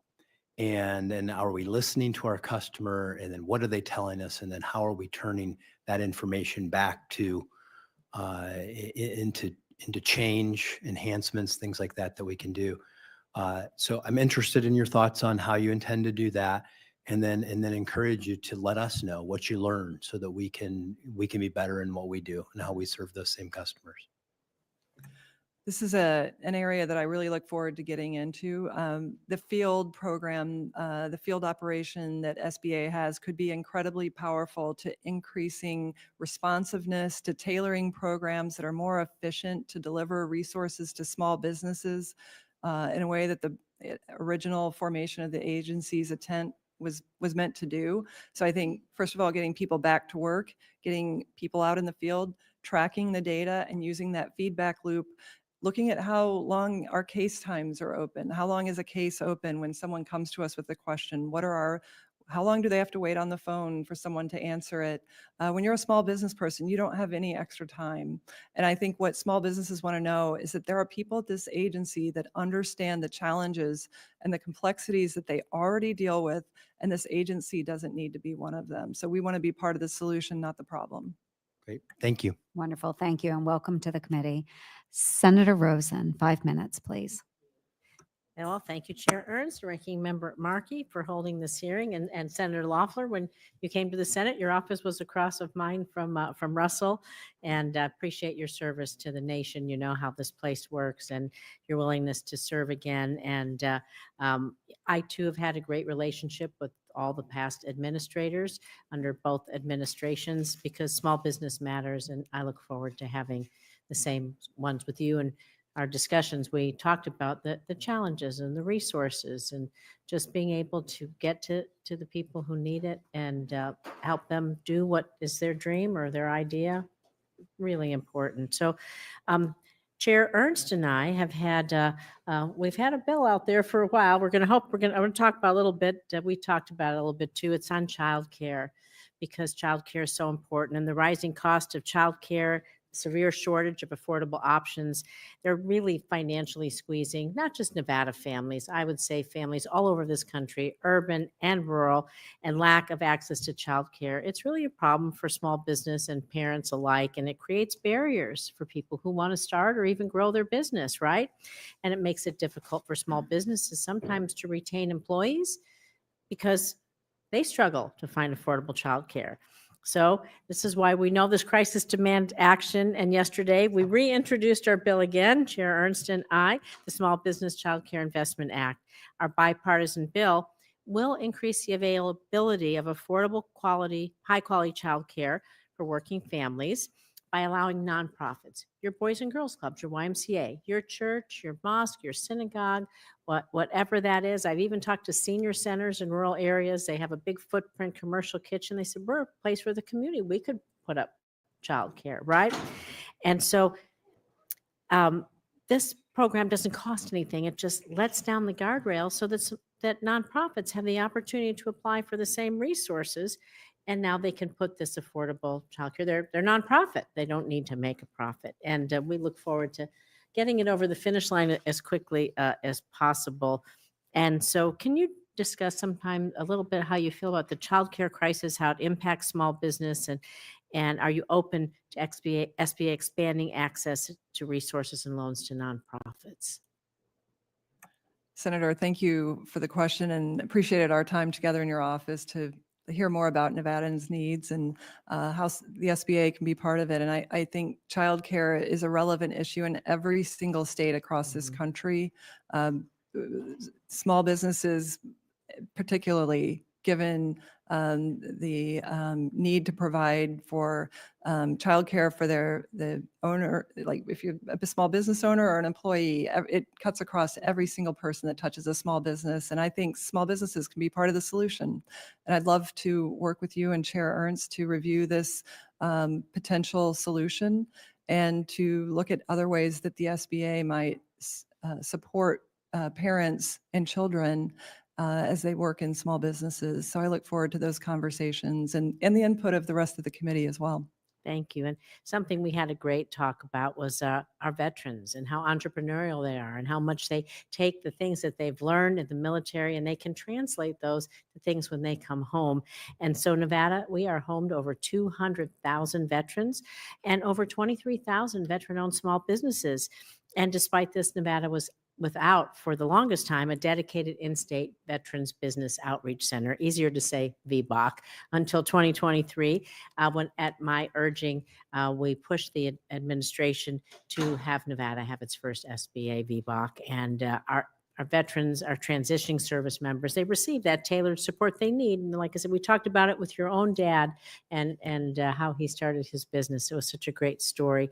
So I appreciate you shared that with me. So in the FY25 budget, SBA requested an increase for veterans outreach, underscoring the importance of VBOCs in helping ease the transition from active duty to civilian life. So under your leadership, what do you see as the future for the Veterans Business Outreach Center and how it helps? Senator, I couldn't agree more. Our veterans need the support of the SBA, and if confirmed, I would love to work with all of you on how do we better support our veterans. As I mentioned, my father learned skills, truck driving skills in the Air National Guard that resulted in our small trucking business. We know that veterans have untapped potential that we can help unleash. I will commit to working with this committee and even across this administration with Secretary Collins to ensure that our veterans have the resources that they so deserve. Thank you. And I'll submit the rest of my questions for the record, but they're mostly on workforce development. We had a good chance to talk about how we train people right where they are to give them the skills they need to stay in their communities and build back those neighborhoods and diners and all of that wherever they are and how important it is. So I look forward to hearing back from you and working with you. Thank you, Senator Rosen. Thank you, Madam Chair. Thank you, Senator Rosen. And we will start a second round of questions. I believe Senator Markey, our ranking member, has another question. Thank you. Thank you. And one of the benefits of being chair or ranking member is all the other members leave and they don't even know that there's a hearing that continues and we get to ask more questions. Earlier, one of the Republican senators asked you, Senator, about the DEI executive orders and mentioned Section 8A for socially and economically disadvantaged small businesses, that it was deemed unconstitutional. It was not deemed unconstitutional. The application process had to change, and the program continues. So if with that clarification, earlier you said, Senator, that President Trump's executive order overturned DEI SBA programs. And again, 8A for socially and economically disadvantaged small businesses, it's codified.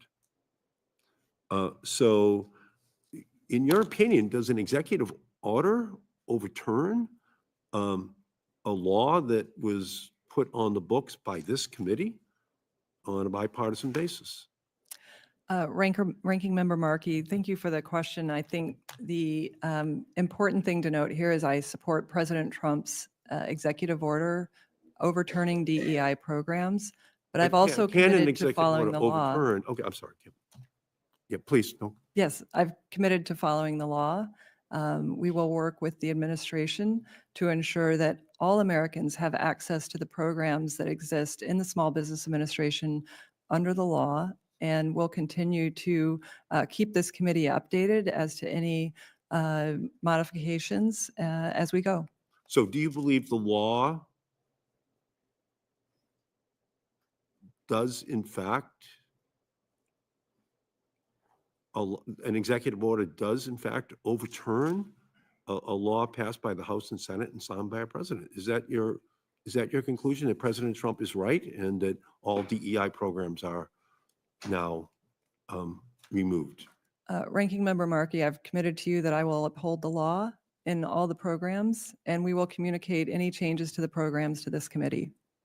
You believe that, therefore, that you're authorized to change DEI programs because of an executive order, even though it's statutorily mandated that those programs are on the books? I support President Trump's executive orders, and we will ensure that we follow the law in the administration of this SBA. Okay, well, the Small Business Administration administers a number of programs that aim to level the playing field for entrepreneurs from underserved communities that have faced historical barriers to small business ownership due to discrimination and prejudice.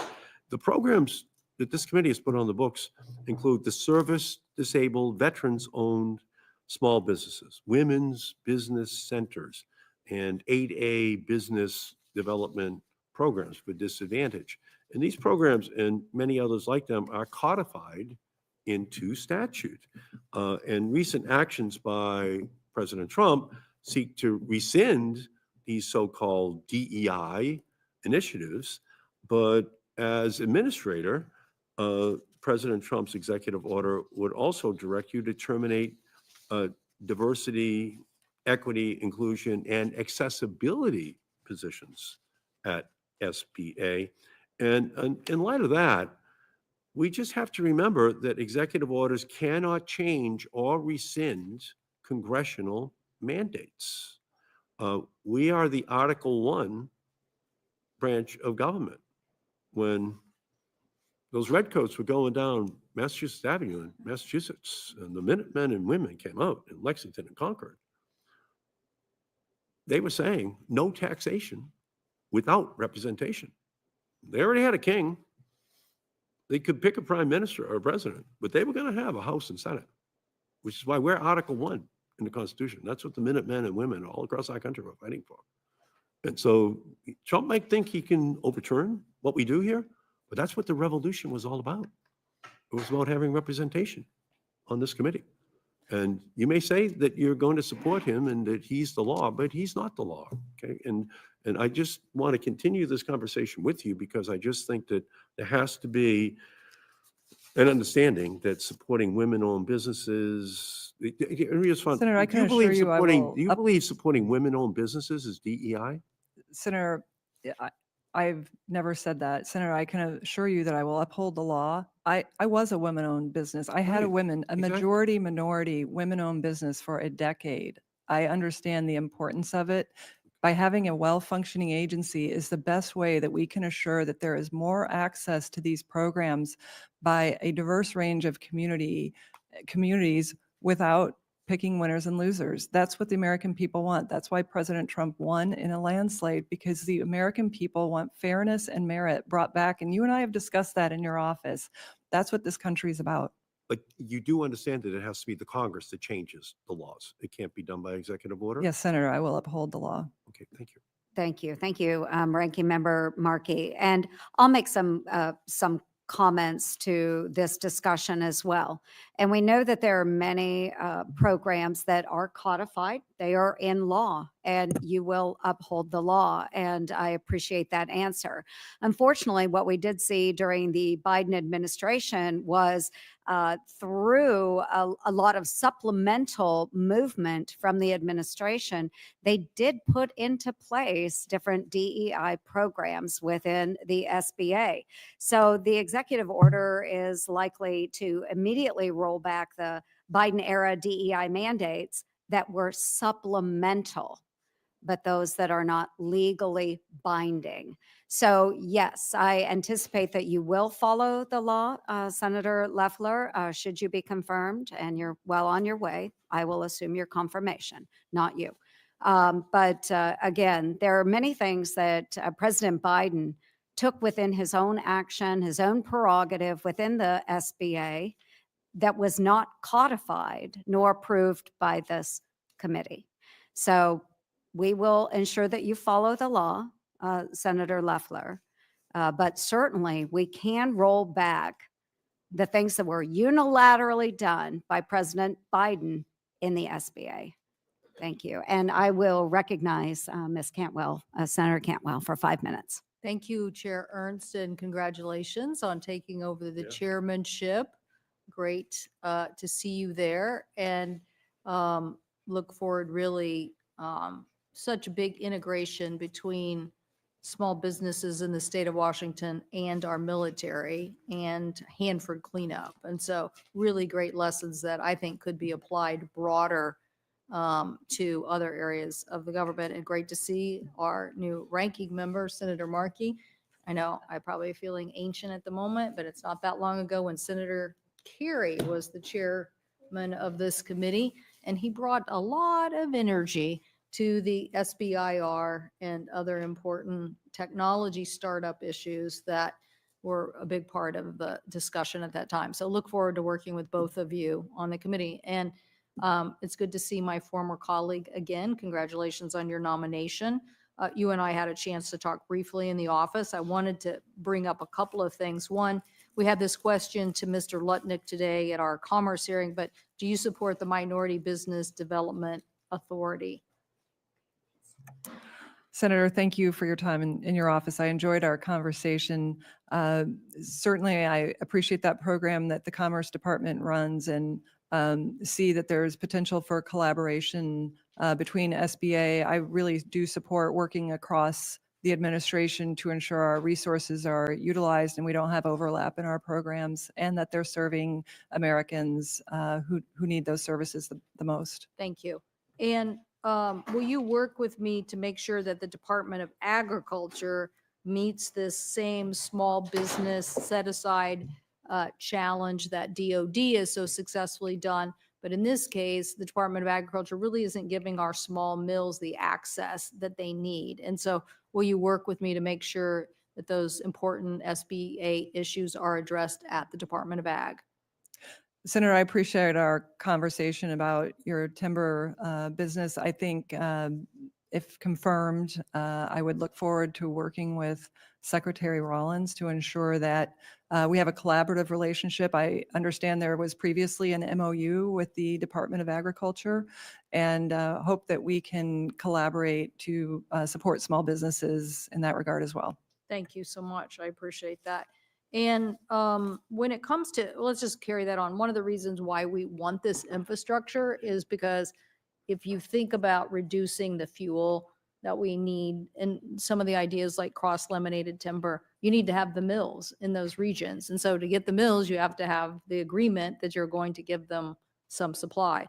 But now look at the disaster we just saw in, California, and we realized the situation is, we already knew this in the Northwest. We've had our share of pretty big dramatic fires, but there was a border crossing issue in Sumas where a town was flooded, and then a town of Malden where a fire wiped through the town.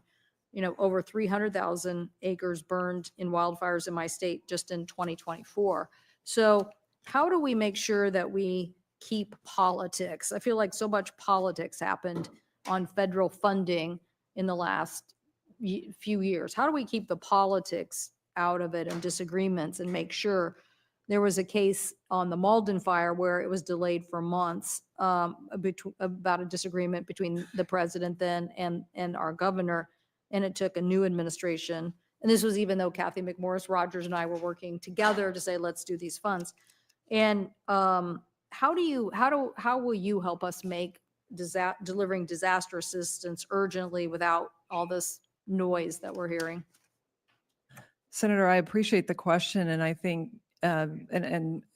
certainly your state has had its share of disaster. You had the bomb cyclone in November that, and on ongoing recovery from that.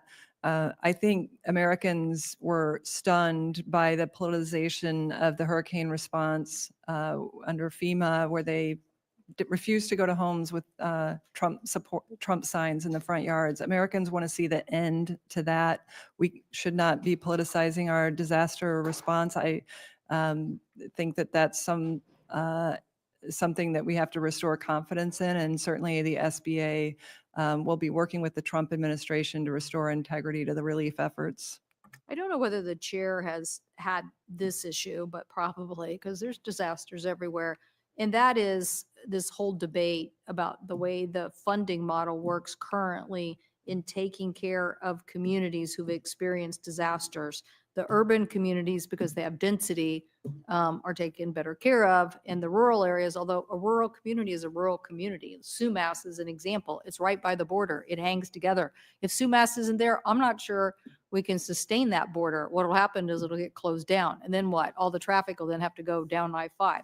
So it's a bad idea. Or in the Metro, we had an economy that was devastated and people were like, no, we're not going to help you because you don't really have the same ratio. I'm like, it's a juggernaut of an economy. Just because it doesn't have density doesn't mean that it isn't a big problem. So the GAO concluded that the SBA needs to recognize that rural communities experience disasters differently. Not really differently, they're devastated. It's just they're not in the same density. So as we consider how to make SBA loans for small, vulnerable rural communities more viable, do you think businesses and homeowners, we want them to return to these areas? We don't want to see a community, in our case, these are communities that sit on close proximity to the Cascades, but they're a huge tourism economy for the whole state. So they have a big footprint. So what are your thoughts on how we implement this SBA change, working with our colleagues to get a better recognition of the economic impact that disadvantages rural communities? Well, Senator, I would love to work with you on that, to visit your state, to understand the dynamics there. I grew up in a rural community. I understand the unique characteristics of delivering relief. I mean, we live in the heartland, lived through tornadoes, hailstorms, and other devastating efforts that of recovery together as a community. And often the TV cameras weren't there. You're recovering on your own. So how can we better ensure that disaster relief isn't based on, as you mentioned, any politics or media profile, but where the relief is sorely needed to prop up and strengthen the economic stability of that tax base, of the community, the culture, the people, the generations that live there, and the industry that it supports. So I'd love to work with you on that, if Thank you. confirmed. Thank you. Is that my time expired, Madam Chair? Thank you so much. Sorry to go on, but those are No, that very was important really good. issues, and I'm so appreciate the opportunity to ask them and look forward to working on these with you. No, thank you, Senator Cantwell, and I would enjoy working with you on that as well, because yes, in the state of Iowa, we have had challenges with disaster recovery and the cost to benefit ratio.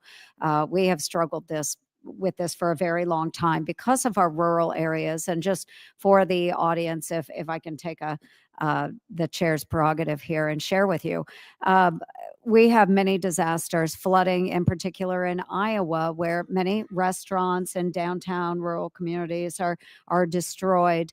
But the cost to benefit ratio is never high enough for the federal government to come in and provide that level of assistance. However, if a restaurant on an eastern or western coast, along the ocean, is destroyed, well, of course, the cost to benefit ratio is going to be higher. The cost of that restaurant is much higher. So they are the ones that are likely to receive the disaster assistance, but not those of us that are in the Midwest. A home of one size in Iowa is much cheaper than a home on the coast, but it's still someone's home. It's still someone's business.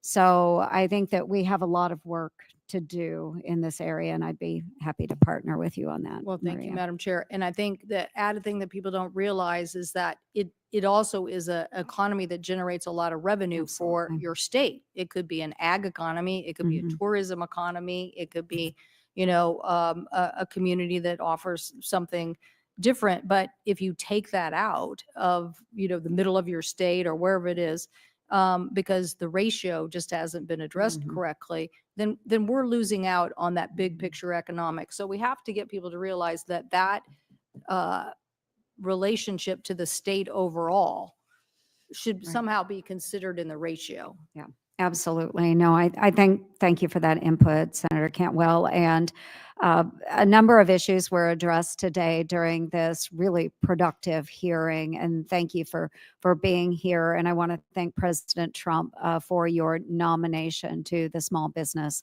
Administration.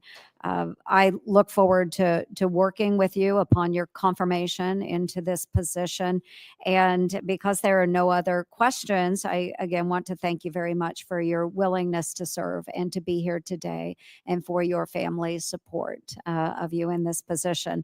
We are going to leave the record open until close of business tomorrow at 5 p.m. Thursday, January 30th, for members to submit questions for the record. And we will keep the record open for 2 weeks to edit statements and submit letters and any other relevant materials. Without objection, so ordered. Senator Loeffler, we would appreciate your prompt response to any additional questions that are submitted. With that, the Committee on Small Business and Entrepreneurship stands adjourned.